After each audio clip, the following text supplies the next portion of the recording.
캐나다 코리안 뉴스 오늘의 첫 번째 소식입니다. 온타리오 편의점들은 주류 판매 정책으로 인한 매출 상승으로 새로운 활기를 찾고 있습니다. 지난 9월 5일 온타리오 주정부의 정책에 따라 라이센스를 보유한 총 4,792개의 편의점에서 맥주, 와인, 칵테일 등 주류를 판매할 수 있게 되었습니다. 온타리오 편의점 협회의 테리 알도 회장은 주류 판매 허용으로 폐업 위기에 있던 많은 편의점들이 생존할 수 있게 되었다며 주류 판매가 고객 유입과 매출 증가를 가져왔다고 전했습니다. 또한 영앤핀치에서 조이마트를 운영하는 허경 대표는 주류를 판매하기 시작하면서 다른 제품을 함께 구매하는 손님들이 늘어 매출이 크게 상승하고 있으며 매장 분위기를 개선해 더 많은 고객에게 편의를 제공할 수 있게 되었다고 밝혔습니다. 주류 판매 초기에는 재고 부족과 유통 문제로 인한 공급 지연이 있었지만 현재 어느 정도 해결된 상태이며 이로 인해 많은 편의점들이 새로운 전환점을 맞고 있습니다. 온타리오주 정부는 의료 시스템 강화를 위해 대규모 간호 인력 확충 계획을 발표했습니다. 온타리오주 보건부 장관 실비아 존스는 온타리오주 전역에 수천 명의 간호 인력을 추가 배치하여 현재와 미래의 의료 체계를 강화하고 있다며 이번 투자는 온타리오 주민들이 언제 어디서나 적절한 의료 서비스를 받을 수 있도록 보장할 것이라고 밝혔습니다. 이번 투자의 첫 번째 계획은 2027년 말까지 병원과 지역사회 의료기관에서 근무할 2만 명 이상의 의료 인력을 양성하기 위해 향후 3년간 신규 간호사 교육에 5억 1천만 달러를 투자할 계획입니다. 이를 위해 실습 프로그램 EEP를 강화하여 간호학, 의료학, 물리치료학, 직업치료학 등을 전공하는 학생들과 국제 간호사들이 병원에서 경험을 쌓을 수 있도록 지원합니다.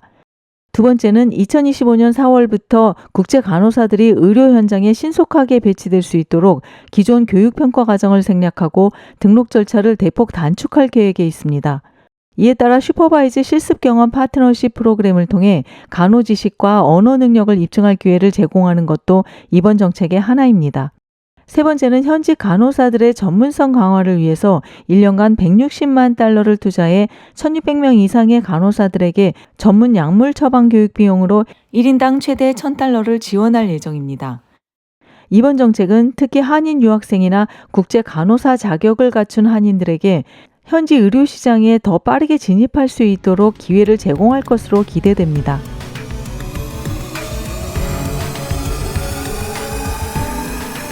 온타리오주 고소득 직업의 구인 현황 자료를 바탕으로 한 최근 보고서에 따르면 온타리오주에서 구인 중인 고소득 직업들은 기술, 의료, 금융, 건설, 관리 등 다양한 산업 분야에 걸쳐 있습니다. 특히 팬데믹 이후 기술 혁신과 고령화 사회 대응이 강조되면서 해당 분야에서의 구인 수요가 급격히 증가하고 있습니다. IT 기술 분야의 소프트웨어 엔지니어는 온타리오주에서 가장 수요가 많은 고소득 직업 중의 하나로 평균 임금은 시간당 약 51.70달러입니다. 클라우드 기술과 데이터 분석 전문가인 컴퓨터 및 정보 시스템 관리자도 평균 시간당 약 63달러를 받고 있습니다. 의료 분야의 간호사는 온타리오주에서 가장 중요한 직군 중의 하나로 평균 임금은 시간당 37.40달러이며 인구 고령화와 의료 시스템 확장으로 수요가 증가하고 있습니다. 또한 정형외과 의사 같은 경우 연봉 약 38만 달러이며 전문의와 치과의사 같은 고급 의료 직종도 지속적으로 높은 연봉을 제공하고 있습니다.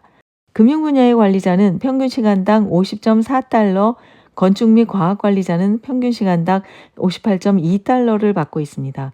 또한 법률 전문가와 프로젝트 관리자 등의 직군도 안정적인 높은 수준의 급여를 제공받고 있습니다.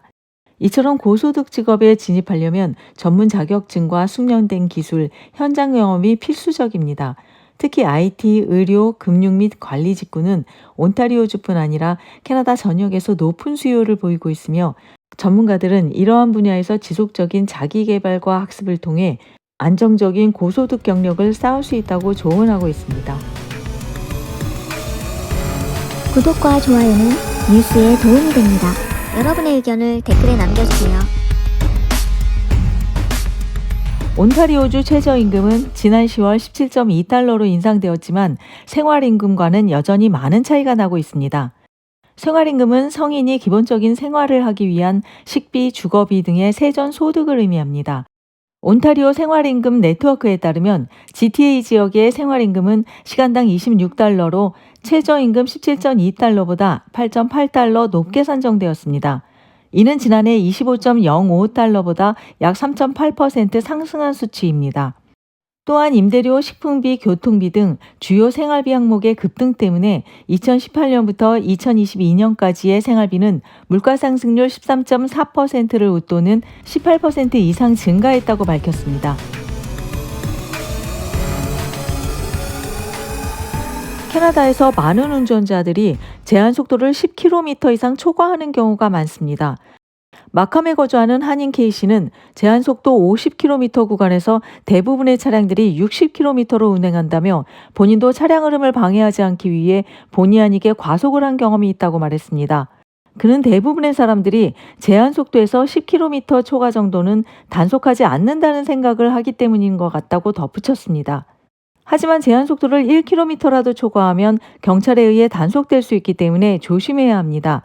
온타리오주의 도로교통 법규에 따르면 제한속도 16에서 29km 초과하면 벌점 3점, 30에서 49km 초과하면 벌점 4점, 50km 초과하면 벌점 6점과 함께 벌칙금이 부과됩니다.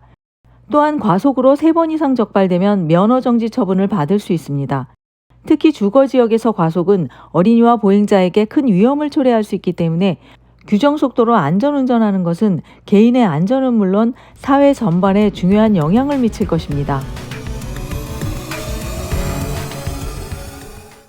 해밀턴의 랜드마크였던 티볼리 극장이 콘도 단지 건설을 위해 철거될 예정입니다. 1924년에 개관한 티볼리 극장은 오랜 세월 동안 지역 문화와 예술의 중심지 역할을 해왔으나 최근 건물 노후와 안전 문제로 철거가 불가피해졌습니다. 티볼리 극장은 1989년 마지막 상영을 끝으로 운영이 중단되었으며 이후 몇 차례 보존 계획이 제안되었지만 자금 부족과 건물 상태 악화로 실행되지 못했습니다. 특히 2004년에는 남쪽 벽과 지붕 일부가 붕괴되면서 안전 문제가 더 심각해졌으며 조사 결과 건물 내 성면이 손상되어 복원보다는 철거가 더 현실적인 대안으로 선택되었습니다. 개발업체는 해당 부지에 32층과 35층 규모의 초고층 콘도타워를 건설할 계획이라고 발표했습니다.